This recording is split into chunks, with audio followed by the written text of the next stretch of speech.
I'm always on the lookout for a good cookie recipe, and I have a tendency to treat ingredient measurements as suggestions. The first time I make a recipe, I follow it exactly. But after tasting that first batch, I start adjusting to my taste buds. Is that breaking the rules, or is that learning what works? Hello, fiction babes and storytellers. Welcome to Habits of a Writer, the podcast where we talk about the good habits that lead to a finished manuscript. I'm your host, Portia Leivette. I myself have written several novels, self published two so far, and currently working on the next one.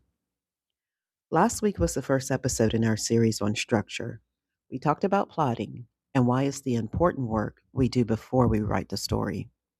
Today, we're going to talk about how to implement that work into your writing routine, specifically, how we measure progress without turning it into punishment. If you've ever joined a writing sprint, you've seen it. During the breaks, everyone posts their word count. And here's the thing, that's not about who wrote the most words. It's not a competition. The number is just information. This contest, if we even want to call it that, has exactly one participant, you.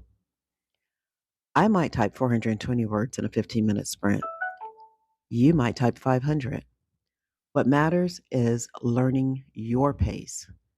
So bear with me while I attempt some math.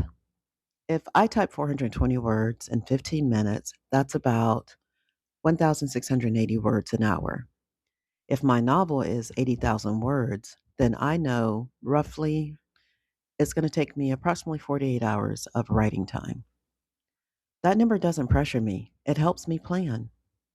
Around here, we have a saying, if it's on the calendar, it gets done.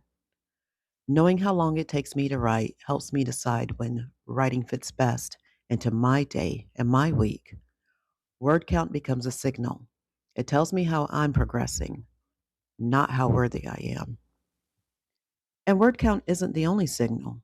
Some writers track scenes completed, others count paragraphs or pages. What matters is choosing a measure that supports you. Where word count becomes harmful is when we use it to judge ourselves.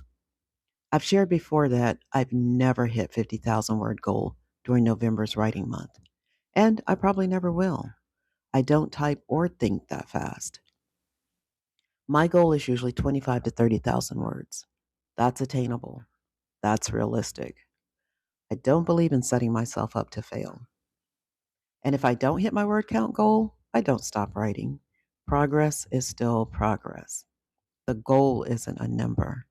The goal is a finished manuscript. My cardamom sugar cookies have a little more cardamom than the original recipe. My cinnamon swirl coffee cake uses almond flour instead of white. They're made to my liking because I know what works for me. I take the same approach with my writing routine. I know my focus is better after 11 a.m. I know the dogs need to be walked around too. I know that 30 to 45-minute sprints work best for me. So I schedule accordingly. Your habit this week? First, set a timer and start typing. Track how many words you write during a sprint. Then experiment. Adjust your routine. Make it your own. Our job is to turn habits into routines and routines into systems that help us reach our writing goals. Hey, if you're new here and looking for tips on writing, building sustainable routines, and encouragement to finish your manuscript, I'm really glad we found each other. I'll be here every Tuesday with a brand new episode. Make sure you follow or subscribe so you don't miss it. And if today's episode encouraged you, share it with another writing friend. Until then, happy writing, my friends.